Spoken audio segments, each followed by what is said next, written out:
अल्हम्दुलिल्लाह नहमदुहु व नस्तईनुहु व नस्तगफिरुहु व नऊज़ु बिल्लाहि मिन शुरूरि अनफुसिना व मिन सय्यिआति अमालिना मन यहदिहिल्लाहु फला मुज़िल्ल लहु व मन युज़लिलहु फला हादिय लहु व नशहदु अन ला इलाहा इल्लल्लाहु वहदहु ला शरीका लहु व नशहदु अन्न मुहम्मदन अब्दुहु व रसूलुहु व सल्लल्लाहु तआला अलैहि व सल्लम तस्लीमन कसीरन कसीरा अम्मा बाद फ़क़द क़ाल अल्लाहु तबारक व तआला फ़िल क़ुरआनिल मजीद वल फ़ुरक़ानिल हमीद अऊज़ु बिल्लाहि मिनश शैतानिर रजीम बिस्मिल्लाहिर रहमानिर रहीम या अय्युहल्लज़ीना आमनुत्तक़ुल्लाह हक़्क़ तुक़ातिही व ला तमूतुन्ना इल्ला व अंतुम मुस्लिमून सदक़ल्लाहु मौलाना अज़ीम व सदक़ रसूलुहुन नबियुल करीम व नहनु अला ज़ालिका लमिनश शाहिदीन वश्शाकिरीन वल्हम्दुलिल्लाहि रब्बिल आलमीन। मेरे मुअज़्ज़ज़ बुज़ुर्गों और दोस्तों, मेरे हमनशीन बच्चे, इस्लामी अखलाक की मोहतरमा माँ और बहनों, अल्लाह रब्बुल इज़्ज़त का बहुत बड़ा एहसान है कि आज हम सब एक दीनी मजलिस में बैठे हैं और बहुत दिनों से इस जलसे का चर्चा मैंने सुना और आज की वो तारीख सामने आई और हम सब इजलास में जमा हुए हैं। ये अल्लाह का बहुत बड़ा एहसान है। बहुत देर से आप हज़रात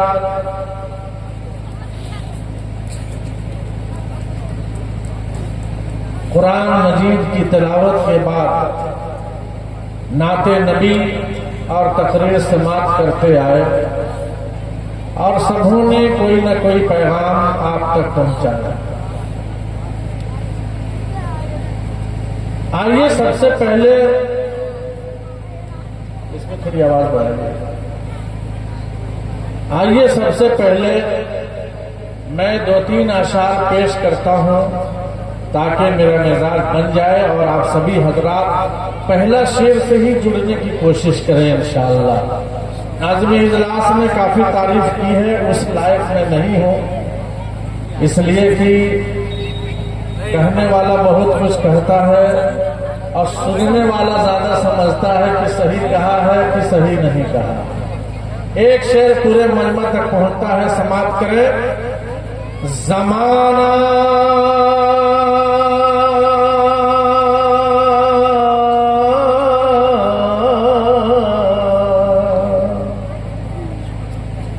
ज़माना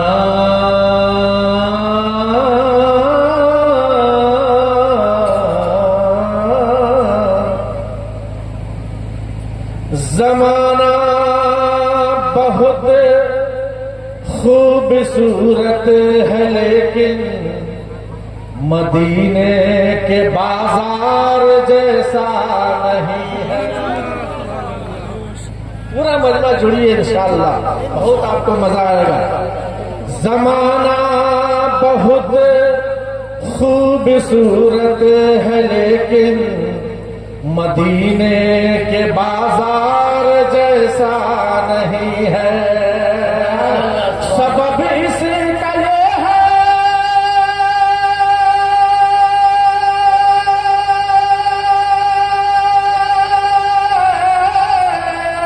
सबब इसका ये है कि सारी ज़मीन पर कहीं और आका का रोज़ा नहीं है।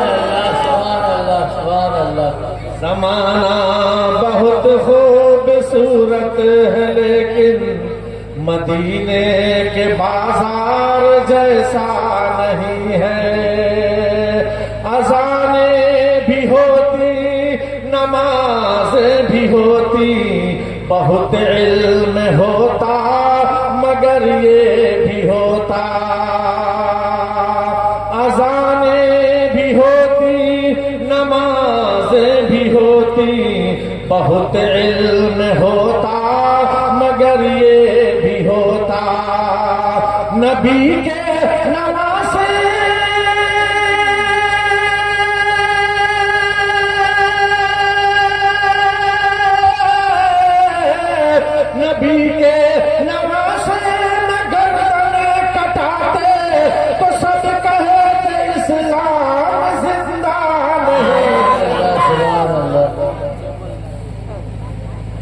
मदीने के बाजार जैसा नहीं है। और बहुत प्यारा शेर दोस्तों पहुंचा रहा हूं, कसम खुदा की अगर ईमान है तो आपकी आवाज बंद नहीं रहेगी इंशाअल्लाह। कोई चढ़ते सूरज से कह दे किसी दिन, भरी दोपहर में तुझे देख लूंगा। सब देखते हैं कि नहीं देखते हैं? कोई चढ़ते सूरज से कह दे किसी दिन, भरी दोपहर में तुझे देख लूंगा। अभी मेरी आंखें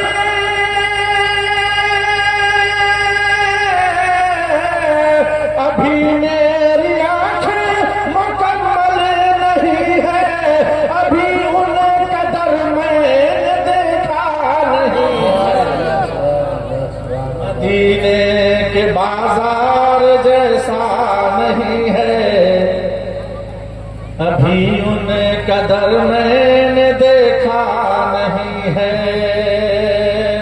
दोस्तों दिल की गहराई से मैं पढ़ता हूँ, कसम खुदा की मेरे अंदर कोई रियाकारी अल्लाह न डाले, और इस दर्द से पढ़ता हूँ कि अल्लाह हमें वो रौजा दिखाए, वो हरम की सरजमी में मुझे बुलाए। जो लोग चले गए हैं वो तो जा चुके हैं, देखकर आ गए हैं, लेकिन एक सदर आलम के दिल की आवाज है। मेरे दोस्तों दुआ कर दो मैं भी अल्लाह ताला के दरबार में हाजिर हो जाऊंगा। हजरत मौलाना अमीरुद्दीन साहब की सदारत में जलसा हो रहा है माशाअल्लाह, बहुत करीब है हमारे हब्बुल अजीज और बहुत प्यारे मोहतरम। एक शेर पहुंचाता हूँ जो मेरे दिल की आवाज है, शाद हो। जब ये शेर जाए तो सुभान अल्लाह से आप अपनी आवाज को मेरी आवाज से लगा दें। डूबे न जाए, डूबे न जाए, डूबे न जाए, डूबे न जाए मेरा सफीना। दिल मेरा धक धक करता है, दिल मेरा धक धक करता है।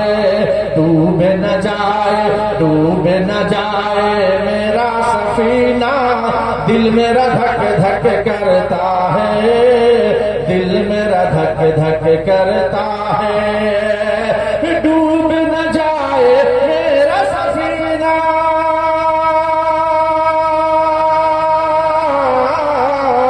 डूब न जाए मेरा सफीना, और दिल मेरा धक धक करता है। मुश्किल हो गया, मुश्किल हो गया हिंद में जीना, दिल मेरा धक धक करता है, दिल मेरा धक धक करता है।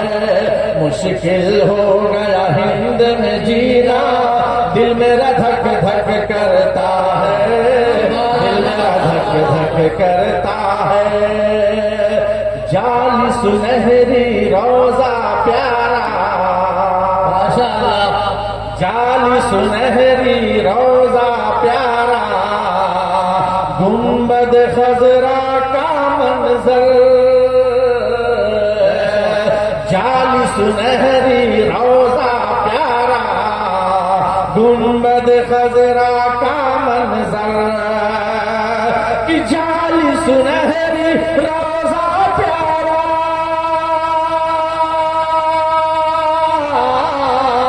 जाली सुनहरी रोजा प्यारा, गुंबद खजरा का मंजर। आलम कब देखूंगा मदीना, और दिल मेरा धक धक करता है, दिल मेरा धक धक करता है। आलम कब देखूंगा मदीना, दिल मेरा धक धक करता है, दिल मेरा धक धक करता है। डूबे न जाए मेरा सफीना, दिल मेरा धक धक करता है, दिल मेरा धक धक करता है। बहुत बहुत शुक्रिया दोस्तों। मुझे पढ़ना नहीं था, लेकिन अगर पढ़ूंगा नहीं तो मेरा मन भी नहीं लगेगा, क्योंकि बहुत दिल से मैं नाते नबी को पढ़ता हूँ। मैं इस नीयत से पढ़ता हूँ कि अल्लाह ताला नबी पाक सल्लल्लाहु अलैहि वसल्लम के सदक़े में हमारी नजात दे दे और हमें जन्नत में आला मकाम अता फरमा दे। मेरे दोस्तों, दुनिया के अंदर अल्लाह ताला ने हर चीज की जोड़ी लगाई है। खूब गौर से सुनिएगा, हर चीज की अल्लाह ने जोड़ी लगाई। खेत बनाई, खलियान बनाया, झोपड़ी दी, महल दिया, औरत को पैदा किया, मर्द को पैदा किया। अल्लाह ताला ने सूरज बनाया, फिर चांद भी बनाया। अल्लाह ताला ने रात बनाई, दिन भी दिया। अल्लाह रब्बुल इज्जत ने कालापन दी, गोरापन अता फरमाई। अल्लाह ताला ने रोशनी दी, अंधेरी भी अता फरमाई। अल्लाह ने तारकी दी, उजाला भी दिया। हर चीज की अल्लाह ने जोड़ी बनाई है। लेकिन मेरे दोस्तों, ये जिंदगी की जोड़ी है। इंसान जब मर जाएगा तो जोड़ी अल्लाह खींच लेगा, इसलिए कि मरने वाले दो ही हैं। या तो मरने वाला अच्छा मरेगा या बुरा मरेगा। अच्छा मरने वाला जन्नती होगा और बुरा मरने वाला जहन्नमी होगा। और जहन्नमी जब जहन्नम में जाएगा तो जहन्नम में एक चीज मिलेगी, एक चीज छूट जाएगी। मौलाना सदर आलम, आखिर वो क्या चीज है? आपने कहा दुनिया में दोनों चीजें हैं और दोनों से उसका ताल्लुक है। लेकिन जब जहन्नमी जहन्नम में जा रहा है, ऐ मेरे दोस्तों और बुजुर्गों, जहन्नमी जब जहन्नम में जाएगा, वहाँ बुढ़ापा मिलेगा, जवानी नहीं। वहाँ पर अंधेरा मिलेगा, रोशनी नहीं। वहाँ पर तकलीफ मिलेगी, आराम नहीं। वहाँ जलकर राख रहेगा, कभी गोरा नहीं। बोलो सुभान अल्लाह। लेकिन अगर जन्नती जन्नत में चला जाएगा, मुसलमानों, जब जन्नती जन्नत में जाएगा, वहाँ आराम है, तकलीफ नहीं। वहाँ जवानी है, बुढ़ापा नहीं। वहाँ पर आराम है, तकलीफ नहीं।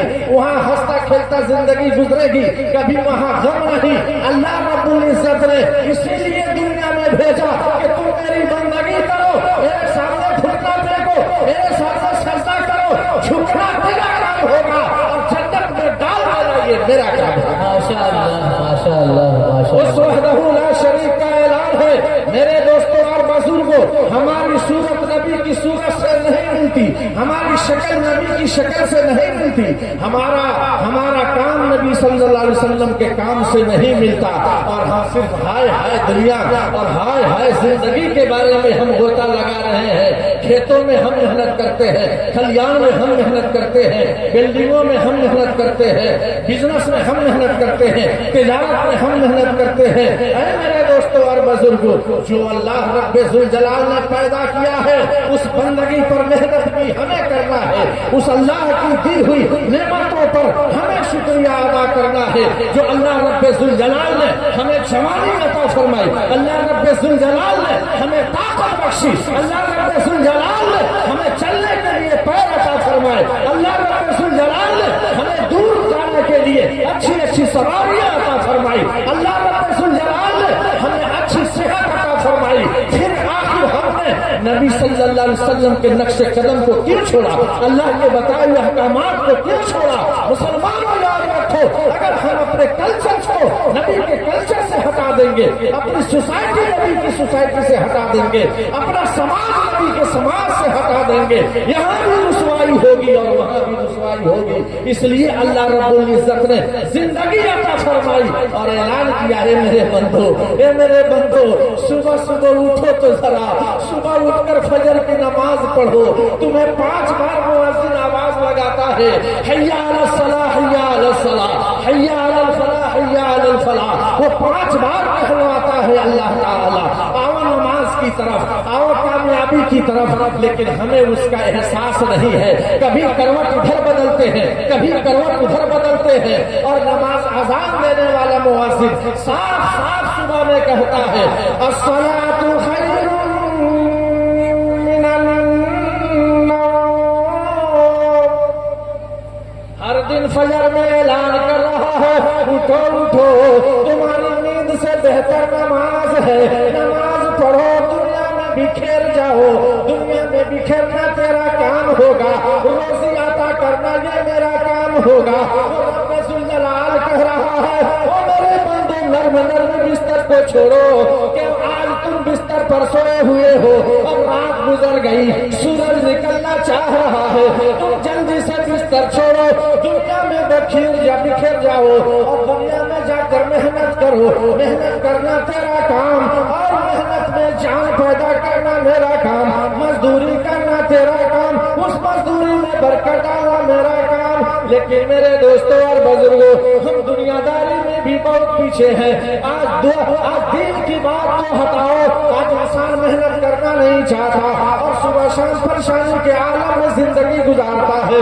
मैं एक ऐलान करता हूँ, जैसी करनी वैसी भरनी, ना माने तो करके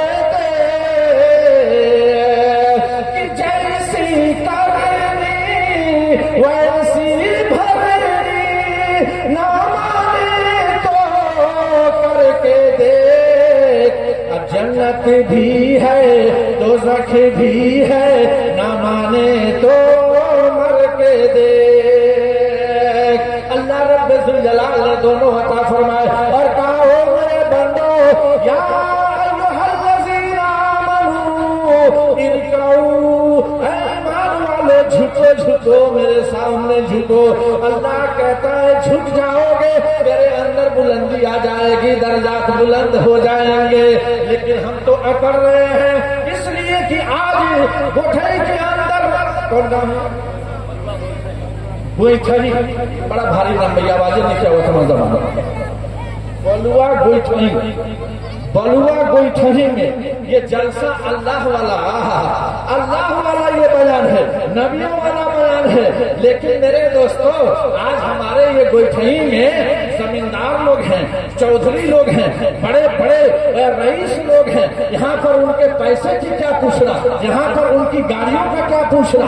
अगर अल्लाह ताला ने बर्दाश्त नहीं किया, कहता है मेरे बंदे याद रखो, तुम्हारी अकड़ को मैं बर्दाश्त इसलिए नहीं करूंगा कि रब्बुल जलाल कहता है किबरियाई मेरे अंदर है, घमंड मेरे अंदर है, तकब्बुर मेरे अंदर है। तुम गोईठनी के अंदर कैसे तुम घमंड पैदा कर रहे हो और कहते हो कि पेशे नबी होने के लिए अरमान कहाँ से लाओगे। पेशे नबी होने के लिए अरमान कहाँ से लाओगे। सूरत है गैरों जैसी, पहचान कहाँ से लाओगे। सूरत है गैरों जैसी, पहचान कहाँ से लाओगे। अधूरे हुए जाते हो तुम आज नमाज़ों रोजे से। दूर हुए जाते हो तुम आज नमाज़ों रोजे से। ये तो बताओ, ये तो बताओ, ये तो बताओ, बख्शिश का सामान कहाँ से लाओगे। ऐ मेरे रब्बुल जलाल, तेरा कितना बड़ा एहसान है कि तूने हर गांव में मस्जिद बनाई, अपना घर बनाया। ए अल्लाह, तेरा मानने वाले इतने अल्लाह के बंदे बैठे हैं, फिर भी मस्जिद खाली है, फिर भी तेरी तिलावत खाली है। हर घर में कुरान है मौला, उस कुरान को छूने वाला कोई नहीं है। एक बाप अपनी बेटी के हाथ में कुरान देता है, अरे मेरी बेटी आज मैं तुझे रुखसत कर रहा हूँ, ये रंगीन टेलीविजन भी रख लो, ये कुरान करीम भी रख लो। एक तरफ कुरान देता है, एक तरफ रंगीन टेलीविजन देता है। अरे मेरी बेटी, मेरा होने वाला दामाद इंडोनेशिया में रहता है, मलेशिया में रहता है। जब दिल न लगे तो टेलीविजन देख लेना, दिल बहल जाएगा। ऐसे मर्दों पर जो अपनी बेटी के जहेज में रंगीन टेलीविजन देकर उसका ईमान बेचता है, उस लड़की की जिंदगी तबाह करता है। और जब तुम्हें वो रंगीन टेलीविजन देना ही था तो फिर पाक और पवित्र कुरान दे दिया। वो बेटी हर दिन झाड़ू लगाते लगाते, एक तरफ कुरान है, दूसरी तरफ रंगीन टेलीविजन है, कुरान देख रही है, मगर उस पर नजर नहीं जाती। झाड़ू लगाते लगाते अपने चारों तरफ से रंगीन टेलीविजन की तरफ जा रही है, पर्दा को उठाकर पीछे करती है, उसके शीशे को बार बार साफ करती है। शीशा साफ रहेगा तो पिक्चर साफ नजर आएगी और शीशा गंदा हो जाएगा तो पिक्चर गंदी हो जाएगी। इसलिए बार बार शीशा पर मालिश कर रही है और उसी घर में धर्म की किताब रखी हुई है, सालों साल गुजर जाता, उसके जुज़दार छूने का मौका नहीं मिलता। अफसोस करो मेरे दोस्तों और बुजुर्गों, जब इंसान सही नियत करता है अल्लाह उसकी जज़ा भी सही देता है। इंसान कोशिश करता है अल्लाह उस कोशिश में बरकत देता है। जब हम नियत ही सही नहीं रखेंगे, आज जलसा में मौलाना सदर आलम की बात अच्छी लगी, मौलाना अब्दुल वहीद साहब बहुत गरजे, मौलाना फजलुर रहमान साहब का बयान बहुत काबिल है, लेकिन काबिलियत पर अल्लाह खुश नहीं होगा। क्यों? अगर काबिलियत पर अल्लाह को खुश होना होता तो नबी पाक सल्लल्लाहु अलैहि वसल्लम अपनी मां के शिकन में थे, 6 माह के, तो उनके वालिद का साया उठ गया था।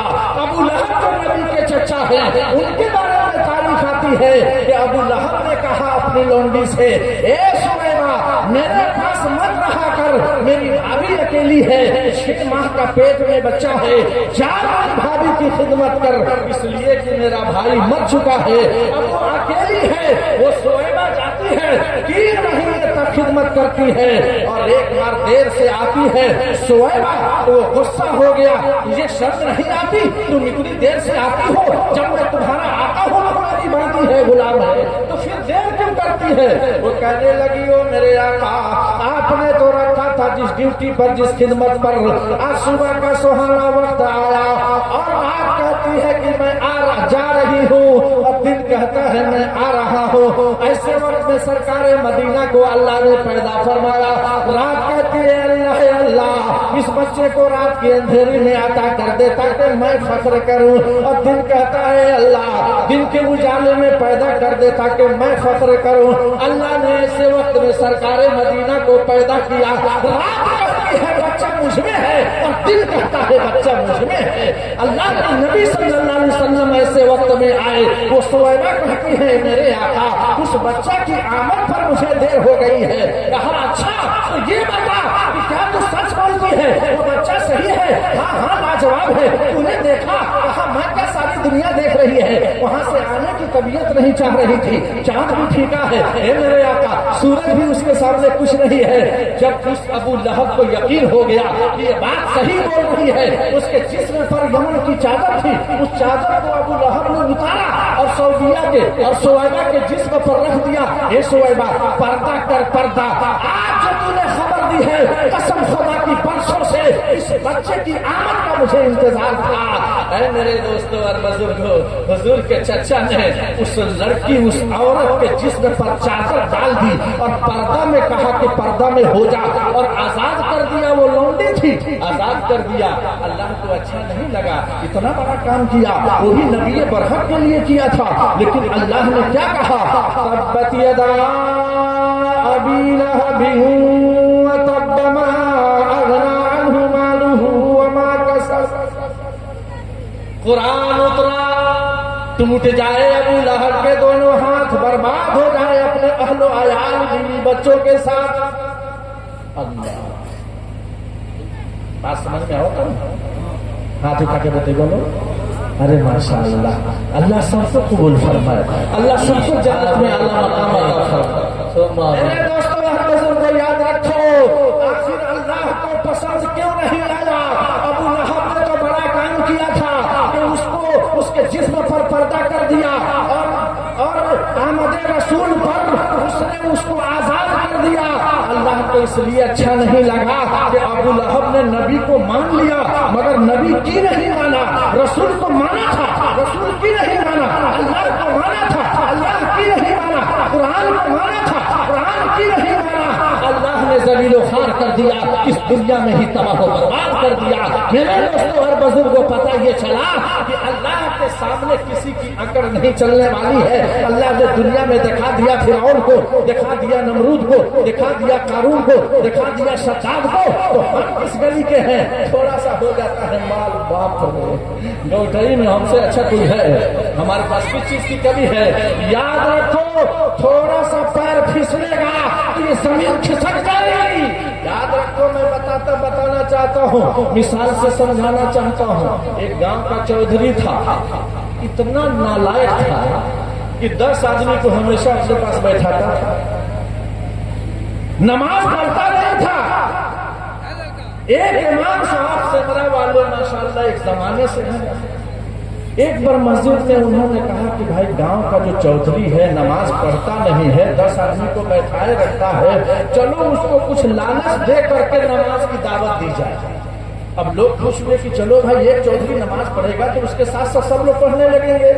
अब इमाम साहब 10 आदमी को लेकर चौधरी के पास आए और कहने लगे, चौधरी जी हम एक पैगाम देना चाहते हैं। कहा हाँ हाँ इमाम साहब बोलिए बोलिए। इमाम साहब ने कहा, वो चौधरी आप 40 दिन 5 वक्त की नमाज पढ़िए। कहा मेरा फायदा क्या होगा भाई, 40 दिन 5 वक्त की नमाज पढ़ूंगा मुझे फायदा क्या होगा। इमाम साहब समझ गए कि जब तक लालच नहीं तब तक ये नमाजी नहीं। कहा कि सुनो 40 दिन नमाज पढ़ो, 8-10 किलो दूध देने वाली भैंस तुझे दूंगा। अच्छा अभी तो 50,000 से ऊपर देख लिया। चौधरी कहा कि ठीक है आज ही से स्टार्ट करता हूँ। चौधरी नमाज पढ़ने लगा और नमाज पढ़ते पढ़ते जब 39वां दिन हुआ तो इमाम साहब अस्सलाम वालेकुम व रहमतुल्लाह। जी जी वालेकुम अस्सलाम, क्या खैरियत है। अल्हम्दुलिल्लाह। इमाम साहब आज 39वां दिन है, याद है ना आपको। कहा कि हाँ हाँ बहुत अच्छा से याद है, अभी एक दिन बाकी है उसको भी तो पूर्ण कीजिए। कहा ठीक है कोई बात नहीं है। जब 40 दिन की नमाज मुकम्मल कर ली, इमाम को बुलाया और कहा कि 10 किलो दूध देने वाली भैंस कहाँ है। इमाम साहब वो दे दीजिए। इमाम साहब ने बहुत प्यारे लहजे में जवाब दिया, ए चौधरी जी खाना आपके यहाँ से आता है तो खाता हूँ, पेमेंट आप करते हैं तो घर भेजता हूँ, ईद और बकरीद में कपड़े सिलवाते हो तो ईदैन पढ़ता हूँ, तो ये 50 किलो दूध देने वाली भैंस मैं कहाँ से दूंगा। मैं तो इसलिए कहा था कि अगर आप 40 दिन नमाजी बन जाएंगे तो आप कहेंगे इमाम साहब मुझे कुछ नहीं चाहिए। आपने तो ऐसा रास्ता दिया है कि जन्नत वाला रास्ता मिल गया। चौधरी की नीयत सही नहीं थी। चौधरी ने कहा इमाम साहब जिस दिन आपने कहा उसी दिन मुझे याद आ गया कि आखिर ये 50,000 वाली भैंस कहाँ से देंगे। सब काम तो मैं करता हूँ, तनख्वाह मैं देता हूँ, पैसे मैं देता हूँ, खाना यहाँ से जाता है, घर ये भेजते हैं हमारे कपड़े, तो ये 10 किलो दूध देने वाली भैंस कहाँ से देंगे। कहा इमाम साहब मैं भी कोई बेवकूफ आदमी नहीं हूँ, ऐसे ही 10 आदमी आगे पीछे नहीं करते हैं। आपके कहने से 40 दिन नमाज तो जरूर पढ़ा हूँ मगर किसी नमाज में वजू नहीं किया। सब बेवजूए को पढ़ लो। मेरे दोस्तों और बुजुर्गों रास्ता सही मिला था, इस्तेमाल गलत हो। रास्ता ठीक था, इस्तेमाल गलत था। अगर वो सही दिल से पढ़ा होता, 5 वक्त की नमाज में 5 बार वजू किया होता तो अल्लाह का खौफ उसके दिल में आ जाता, लेकिन वो तो उसकी नीयत सही नहीं थी, इसलिए खसारा में रहा। ऐ मेरे दोस्तों और बुजुर्गों जिस तरह हम दुनिया पर मेहनत करते हैं उसी तरह आखिरत पर भी मेहनत करेंगे तो अल्लाह ताला ने ईमान वालों के लिए वो जन्नत बनाई है। उस जन्नत के हकदार हम हैं, लेकिन उसको लेने के लिए अल्लाह ने दुनिया में भेजा और कहा है मेरे बंदो तुम दुनिया में जा रहे हो तो अच्छाई को ले लो, बुराई को हटा दो, मस्जिद को आबाद करो, कब्रिस्तान को आबाद करो, सफाई सुथराई का ख्याल रखो और मेरी इबादत में कमी मत करो। आज तो मेरे दोस्तों 5 बार मुअज्जिन अजान दे रहा है, सबको अजान सुनाई देती है, इमाम इमामत करा रहा है, सबको इमामत की आवाज आती है। और जानते हैं मैं तो तजर्बा किया हूँ, जहाँ जाता हूँ तो मस्जिद के पड़ोसों पर मेरा ज़हन ज्यादा जाता है।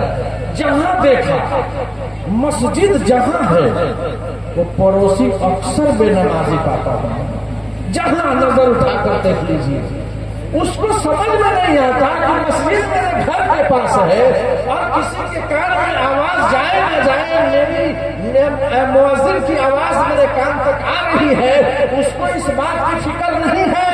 क्यों?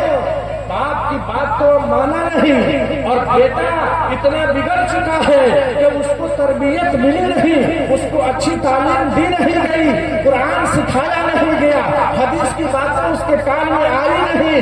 8 साल 9 साल का बच्चा हुआ, उसके बाद 2 रुपये की लालच समा गई कि कैसे मेरा लाल नरकटियागंज बेतिया का सफर करे, सिलाई सीखे, कशीदाकारी करे, ठेला पर केला बेचे और गुमटी में बैठ कर पान बनाना शुरू कर दे। ये तो मुसलमानों का हाल है। अब जाहिर सी बात है, आपका बच्चा जब नहीं पढ़ेगा, इल्म हासिल नहीं करेगा, तो क्या करेगा? 10,000 15,000 के मोबाइल के लिए माँ का सर फाड़ देगा। जल्दी से किन, जल्दी से खरीद। अगर वो माँ नहीं खरीदती है, वो बाप नहीं खरीदता है, ये बच्चा लात मारता है। और कहीं न कहीं से मेरी नजर देखी है, इस आंख ने देखा है माँ को मारते हुए, अगर मोबाइल शाम तक नहीं आया तो मैं तुझे बर्बाद कर दूंगा, इस तरह से मार रहा था और मोबाइल खरीदवाने के लिए अपनी माँ को तबाह कर रहा था। ऐसा हाल मैंने आंखों से देखा है, सुनी हुई बात नहीं बता रहा हूँ। आपने ऐसा आखिर क्यों बना दिया? आपने ऐसा रास्ता क्यों दे दिया? इसलिए आपने दिया कि आपने अपने बच्चों को तरबियत नहीं दी, आपने कुरान नहीं सिखाया, आपने अल्लाह और उसके रसूल की बातें उसके कान में नहीं डाली। मेरे दोस्तों और बुजुर्गों, बच्चा बर्बाद हो गया, तबाह हो गया। अब अगर आपने जवानी में शादी कर दी और शादी करने के बाद अब अगर आप सोच रहे हैं कि हमारा बच्चा हमारी कदर करे, हमारा बच्चा हमारा एहतराम करे, तो वो एहतराम नहीं करेगा। अभी अभी तो आपने शादी की है, ए अब्बू, ए अब्बू, ए अम्मी, ए अम्मी कहकर पुकार रहा था। दुल्हन घर में आई, अब कहता है ए माँ, लहू नजर नहीं खाना।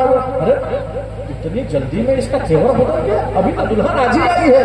लेकिन अब वो बाप अब्बू अब्बू के नाम से नहीं, बुढ़ुआ के नाम से होने लगा, और ये अम्मी उसकी बुढ़िया के नाम से जाने लगी। अब दुल्हन नहीं आई थी। आप एहसास कीजिए कि अब माँ अगर आवाज लगाती है, बेटा थोड़ा सा पानी दे दो, रात का आलम है, एक घूंट पानी पिला दो मेरा लाल। अब वो तड़प रहा रही है माँ, घर में जाकर तड़प रही है कि थोड़ा सा पानी हलक में आ जाए तो मैं अच्छी नींद सो सकूं। बीवी नहीं कहती है, जाइए ना, माँ को बहुत ज्यादा प्यास लगी है, जरा जाकर पानी पिला दीजिए। अब वो बेटा कहता है, वो शोहर कहता है, चुपचाप बैठी रहो, ये जब से शादी हुई है ये बुढ़िया की चाल बिगड़ गई है, पहले ये ठीक थी। अच्छा, समाज में ऐसा होता है कि नहीं? लेकिन सदर आलम एक पैगाम देता है कि माँ बाप तरसते हैं, माँ बाप तरसते हैं पीने को पानी, माँ बाप तरसते हैं पीने को पानी।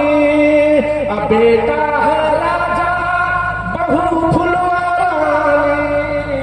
भैल बिया मोर, अरे बोलो भैल बिया मोर।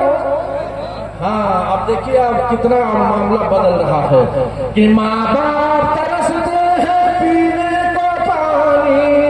अब बेटा है राजा, बहू फुलवारानी। बुढ़वा और बुढ़िया पर, बुढ़वा और बुढ़िया पर नहीं है ध्यान। हाय रे मुसलमान तू कैसा मुसलमान, हाय रे मुसलमान तू कैसा मुसलमान। इसलिए मेरे दोस्तों और बुजुर्गों, आपसे ये कहना चाहता हूँ कि आप सतर्क रहें, चुस्त और दुरुस्त रहें, अल्लाह की बंदगी करें, अपने बच्चों को अच्छी तालीम दीजिए, अच्छी सोसाइटी, अच्छा समाज दीजिए और उसको अच्छी सी अच्छी तरबियत दीजिए। इंशाअल्लाह आपका बच्चा आपका एहतराम करेगा, आपका बच्चा आपकी कदर करेगा। और अगर आपने यूं ही छोड़ दिया मेरे दोस्तों, आपका बुढ़ापा बिल्कुल सही नहीं गुजरेगा। इसके लिए हमें पहला पैगाम है कि अपने बच्चे को दीनी तालीम दीजिए, देंगे इंशाअल्लाह। खूब मेहनत से अपने बच्चे को पढ़ाइए लिखाइए और दीनी तालीम देने के बाद उससे और आगे बढ़ाइए, उसको मैट्रिक कराइए, इंटर कराइए, MBBS डॉक्टर बनाइए, लेकिन पहले धार्मिक किताब की तालीम दीजिए। ये हमारे नबी सल्लल्लाहु अलैहि वसल्लम का फरमान है। और मेरे दोस्तों और बुजुर्गों, एक दूसरा पैगाम जो मौलाना अब्दुल वही साहब ने दिया है, वो पैगाम भी जरा सुनते चलिए। अल्लाह देता है तो लेता भी है, अल्लाह पहले देता है उसके बाद लेता है। ये मैं नहीं कहता, कुरान कहता है वलनब्लुवन्नकुम बिशैइन मिनल खौफ वल जूअ व नक्सिन मिनल अमवालि वल अनफुसि वस्समरात। ये मैं नहीं, कुरान कहता है कि अल्लाह तुझे आजमाएगा, कभी भूख देकर, कभी माल देकर, कभी फल फ्रूट को देकर, कभी छीन कर, वल अनफुस, और कभी जान देगा, ले लेगा, पैदा करेगा, छीन लेगा। और लेकिन जो इंसान सब्र किया, किसके साथ? नमाज के साथ। किसके साथ? सब्र के साथ। ईमान वालों से अल्लाह ने कहा कि जब कोई मुसीबत आ जाए तो सब्र करो और तुम नमाज की पाबंदी करो, अल्लाह ताला आजमाइश में कामयाब करेगा। इसलिए मेरे दोस्तों और बुजुर्गों, आज एक अहम पैगाम देने जा रहा हूँ। इस पैगाम को हर आदमी लेने की कोशिश करेगा इंशाअल्लाह। सब लोग आगे बताइएगा, मैं जो कहने जा रहा हूँ समझ मानेंगे इंशाअल्लाह। इंशाअल्लाह एक हदीस सुनाता हूँ और उस मोड़ पर आपको लाकर खड़ा करता हूँ। ईमान जितना ही बढ़ेगा, थोड़ा घटता है बढ़ता है, ईमान अगर बढ़ रहा है तो मेरे पास आपको छलांग मारना है, और अगर आप बैठे रह गए तो मैं समझूंगा ईमान अभी पुख्ता नहीं, कमजोर हो रहा है। अल्लाह के रसूल सल्लल्लाहु अलैहि वसल्लम खंदक की खुदाई कर रहे थे।